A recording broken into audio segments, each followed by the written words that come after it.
सोनी का latest camera A7V finally हमारे पास आ चुका है और आज की वीडियो में हम करने वाले हैं इसकी क्विक अनबॉक्सिंग।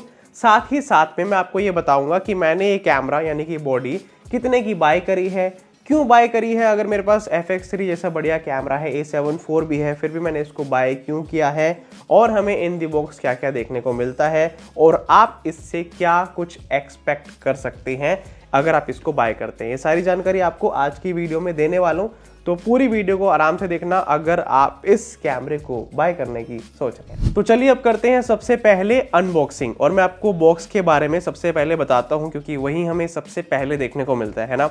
तो बॉक्स आपको जो है डिसेंट मटेरियल का देखने को मिलता है, आप ज़्यादा कुछ एक्सपेक्ट नहीं कर सकते। एक बेसिक सी पैकेजिंग है जहाँ पे हमें फ्रंट की तरफ सोनी की ब्रांडिंग देखने को मिलती है और आई थिंक ये जो बॉक्स है रिसाइकल्ड मटेरियल से बनाया गया, तभी इसका जो पैकेजिंग है कुछ इस तरह से, जो कि हमारे एनवायरनमेंट के लिए बहुत अच्छी बात है। चलो अब पैकेजिंग की बात कर लेते हैं। तो ये है फ्रंट पे सोनी की ब्रांडिंग और यहाँ पे आपको A7V की ब्रांडिंग देखने को मिलती है साइड पे। यहाँ पे A7V लिखा है, इस तरफ जो है सारी डिटेल्स हैं कि किस तरह से जो है मॉडल है और MRP क्या है, मंथ एंड ईयर का, ये सारी चीज़ें आपको देखने को मिल जाती है, ठीक है। और यहाँ पे बाकी सारी जो डिटेल्स होती है, ई माउंट है, 35 mm फुल mm, ये मतलब 35 mm वगैरह, ये सब चीज़ आपको देखने को मिलती है कि फुल फ्रेम ये कैमरा और यहाँ पे कैमरा बना हुआ है, ठीक है। डिटेल में आपको दिखा रहा हूँ ताकि आपको भी मज़ा आए देखने में और ये चीज़ें बहुत बढ़िया लगती है। अगर स्पेशली आप ये बाय करने की सोच रहे हो तो अनबॉक्सिंग का तो अलग ही मज़ा आता है, इसलिए मैं आपको डिटेल में दिखा रहा हूँ। चलिए अब बॉक्स को ओपन करते हैं।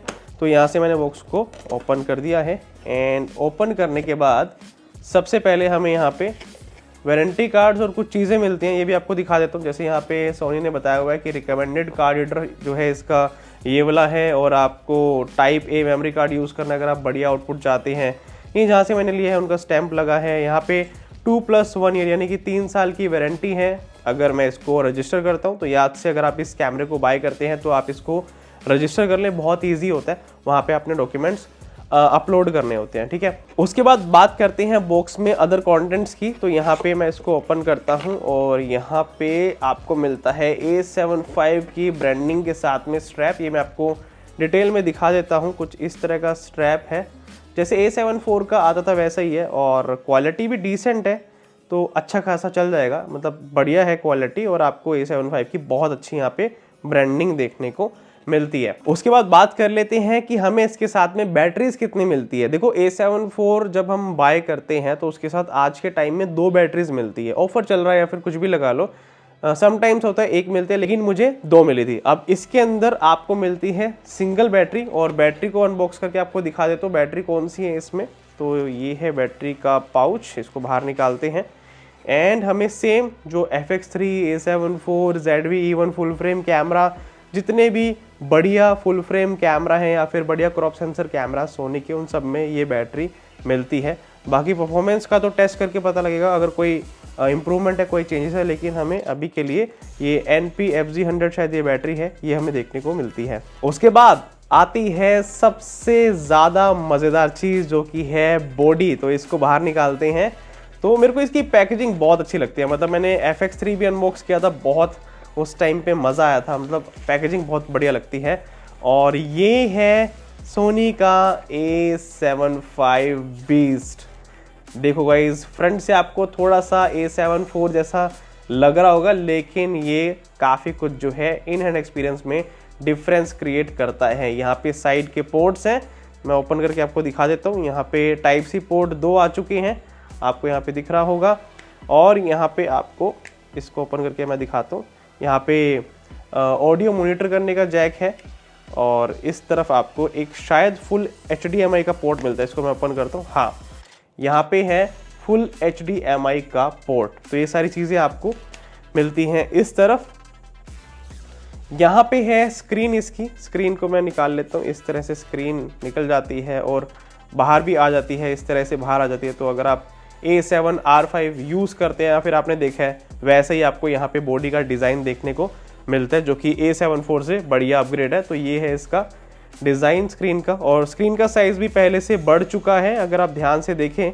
और इस तरह से हम इसको वापस से बंद कर देते हैं, क्योंकि जब मैं इसको टेस्ट करूँगा डिटेल में तब सब कुछ दिखाऊँगा आपको।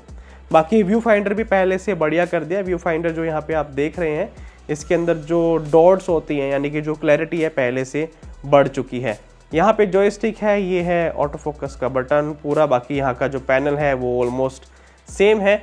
इधर की तरफ बात करें तो ये है कार्ड का स्लॉट, मैं इसको ओपन करके आपको दिखाता हूँ। तो यहाँ पे ड्यूल कार्ड स्लॉट है जिसमें CF एक्सप्रेस टाइप है और SD कार्ड दोनों आप डाल सकते हैं। और ये है इसकी ग्रिप, यहाँ पे है मेन सेंसर। ऊपर का मैं आपको दिखा देता हूँ ऊपर क्या क्या है। यहाँ पे है हॉट शू माउंट, यहाँ पे है अलग अलग मोड चेंज करने का स्विच, सेम A74 की तरह है। यहाँ पे कस्टम बटन 2 है, रिकॉर्डिंग बटन हो गया, ऑन ऑफ बटन हो गया। तो इस तरह से आपको मिलता है। नीचे की तरफ जो है आपको यहाँ पे ये चीज़ मिलती है यानी कि थ्रेड होल मिलता है और यहाँ पे आप बैटरी डाल सकते हैं। तो ये है इसका फर्स्ट इंप्रेशन जो मैंने आपको डिटेल में दिखाया है। और ओवरऑल जो हैंड ग्रिप है इसकी काफ़ी बढ़िया है, मतलब आपको केज लगाने की नीड भी नहीं पड़ेगी, आपको ऐसी अच्छी ग्रिप मिल जाएगी, लेकिन लगा लेंगे तो बढ़िया बात है। और अभी आया नहीं है मार्केट में, तो ये है इसका फर्स्ट इंप्रेशन। अब इसके प्राइस की बात कर लेते हैं। इससे पहले कि प्राइस बताऊं, एक चीज़ बताना बहुत ज़रूरी है, बताना भूल गया था। मेरे को इसके साथ में चार्जर भी मिला है, वहीं सेम चार्जर है BCQZ1 जो कि A74, FX3 बाकी सब कैमरास के साथ में आता है। तो ये आपको साथ में मिलता है, अलग से आपको इसके कोई भी पैसे नहीं देने। बैटरी नहीं मिलती लेकिन चार्जर ज़रूर मिलता है एंड ये जल्दी से चार्ज कर लेता है। बट इसमें मैं एक अपडेट एक्सपेक्ट कर रहा था जो हमें नहीं देखने को मिलती। अब इस कैमरा की अनबॉक्सिंग और फर्स्ट इंप्रेशन के बाद बात आती है कि मैंने इसे क्यों बाय किया है और कितने का बाय किया है। तो मैंने सिर्फ बॉडी बाय करी है क्योंकि मेरे पास ऑलमोस्ट जो भी मेरे को लेंसेज चाहिए होते हैं वो सभी मैंने जी मास्टर के लेंसेज अपने पास पहले से बाय कर रखे हैं। इसी साल जनवरी में लिए थे जब मैंने FX3 और A74 कैमरा को लिया था। और अभी आप ये जो वीडियो देख रहे हैं ये मैं ZV-E1 सोनी के फुल फ्रेम कैमरा पे रिकॉर्ड कर रहा हूँ। साथ में मैंने दूसरा जो है एक प्राइम लेंस लगा रखा है विल्ट्रॉक्स ब्रांड का। ठीक है, अब बात कर लेते हैं यहाँ पे कि मैंने इसे बाय कितने का किया है और क्यों किया है। तो यहाँ पे ये जो कैमरा की बॉडी है मैंने यहाँ पे 2,25,000 यानी कि 2,25,000 का ये कैमरे की बॉडी बाय करी है। और जो प्राइस है वो हर स्टेट में अलग अलग होते हैं, मतलब जैसे पानीपत अलग प्राइस है, वहाँ पे शायद 2,10,000 है, आपकी स्टेट में हो सकता है अलग हो। लेकिन मैंने इसे दिल्ली से बाय किया है जहाँ पे मेरे को ऑथेंटिक जो प्लेस थी मैंने वहाँ से बाय किया है। तो अलग अलग स्टेट में अलग अलग प्राइस होते हैं। मैंने इसको आते ही लिया है, 2,25,000 का पड़ा है और मैंने इसको फाइनेंस नहीं कराया। फाइनेंस कराते हैं तो फाइल चार्ज 6-7 हज़ार लगता है बजाज की तरफ से। दिल्ली में ये रूल है अभी के एज ऑफ नाउ के लिए। अगर मैं दिसंबर 2025 की बात करूं जब मैं ये वीडियो बना रहा हूँ, आगे का पता नहीं, तो मैंने इसको वन शॉट में ले लिया था, कोई भी फाइनेंस वगैरह हमने नहीं कराया। दूसरा, बाय क्यों किया है। जब मेरे पास FX3 या फिर A74 है जो कि मैंने हाल ही में बाय करे हैं, तो एक सवाल आपके माइंड में भी आया होगा मैंने इसको क्यों बाय किया। तो सबसे पहला रीज़न इसको बाय करने का ये है कि हमें अपनी प्रोडक्शन में एक कैमरा और चाहिए था, क्योंकि हमारे 2-3 चैनल इस टाइम पे रन कर रहे हैं। एक ऑटोमोबाइल में है, एक स्मार्टफोन में है, इंस्टाग्राम का भी कंटेंट बनता है। तो उस हिसाब से हमें कैमरा की रिक्वायरमेंट ज़्यादा पड़ जाती है अपनी टीम के हिसाब से। एंड सेकंड, सबसे इम्पोर्टेंट, जितने भी ब्रांड्स हमारे को लेंसेज भेजते हैं, लेट्स से सिग्मा हो गया या फिर टैमरॉन हो गया या फिर विल्ट्रॉक्स हो गया, उन सब की लेटेस्ट टेक्नोलॉजी को टेस्ट करने के लिए वी नीड लेटेस्ट गियर। और मैंने तभी इसके अंदर इन्वेस्ट किया ताकि हम इसको रिव्यू कर सके। बहुत पॉपुलर मॉडल आगे भी होने वाला है, मतलब अगले 4 साल तक अपडेट नहीं आने वाली, 3 साल तक लेट्स से। तो उस टाइम तक इसको अच्छे से रिव्यू करेंगे, क्या बेस्ट है इसमें, क्या हमें अच्छा नहीं लगा, वो सारी जानकारी इसके बारे में हम आगे कंटेंट में लाएंगे। तो हमारे इंस्टाग्राम पे इसके ऊपर बहुत अच्छे डेडिकेटेड कंटेंट आने वाला है। अगर आप हमें इंस्टाग्राम पे फॉलो नहीं करते, एक बार जाके वहाँ पे कंटेंट देखिए, आपको मज़ा आ जाएगा। फोटोग्राफी वगैरह से रिलेटेड सब कुछ आपको वहाँ पे कंटेंट देखने को मिलता है। तो बेसिकली कंटेंट क्रिएशन के लिए, अपनी प्रोडक्शन के लिए, टेस्टिंग के लिए, मल्टीपल रीजंस के लिए हमने इसके ऊपर इन्वेस्ट किया है। और A7 4 और 5 दोनों की जो मार्केट वैल्यू कमाल की है, इसलिए हमने 4 भी रखा हुआ है, 5 भी रखा हुआ है। तो इसी वजह से मैंने इसको बाय किया और प्रोडक्शन में तो यूज़ करेंगे। और एक सवाल बहुत सारे लोगों के माइंड में ये भी आ रहा होगा, जब FX2 मार्केट में अवेलेबल है जो कि 2,50,000 का आता है बॉडी, अभी जो मैंने प्राइस पूछा था, और ये 2,25,000 का है, तो मैंने वो क्यों नहीं लिया, ये क्यों लिया। उसके 2 कारण हैं। सबसे पहला ये, इसके अंदर जो इमेज क्वालिटी है 33 मेगापिक्सल की, मेरे को ज़्यादा मतलब बढ़िया लगती है। हाइब्रिड कैमरा एक्चुअल में ये वाला है, वो FX2 सिनेमा लाइन का कैमरा है, वो वीडियो में बढ़िया परफॉर्मेंस दे सकता है, मैं समझता हूँ। दूसरा, इसके अंदर 4K 60 विदाउट एनी क्रॉप है, कोई भी क्रॉप नहीं होगा, पूरा आपको फुल फ्रेम का आउटपुट मिलता है। लेकिन अगर मैं सोनी FX2 में इन्वेस्ट करता तो वहाँ पे मेरे को 4K 60 में क्रॉप मिलता। और एक रीज़न ये भी है, जब मेरे पास ऑलरेडी एक सिनेमा कैमरा FX3 है तो मैं एक और सिनेमा कैमरा लेके क्या करूँगा, क्योंकि मेरे पास ऑलरेडी 2 वीडियो सेंट्रिक कैमरा है, एक ZV-E1 जैसे कि मैंने बताया फुल फ्रेम और एक FX3। तो मेरे को 2 वीडियो इस तरह से डिवाइड करनी थी ताकि 2 हाइब्रिड रहे, 2 वीडियो सेंट्रिक रहे।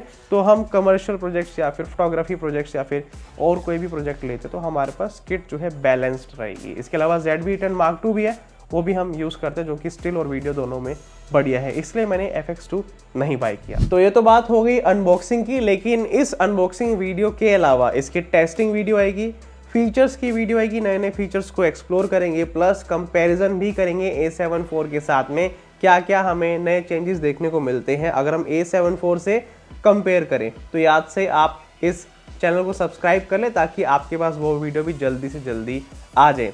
इसके अलावा जो भी मैं प्रोडक्ट यूज़ करता हूँ, लेट्स से ये वाला मैंने बाय किया है या फिर जो भी मैं करता हूँ अपनी प्रोडक्शन में, अगर आप उनमें से कोई भी प्रोडक्ट देखना चाहते हैं कि क्वालिटी कैसी बढ़िया एनहेंस आती है, उन सब के लिंक आपको मिल जाएंगे मेरी डिस्क्रिप्शन बॉक्स में।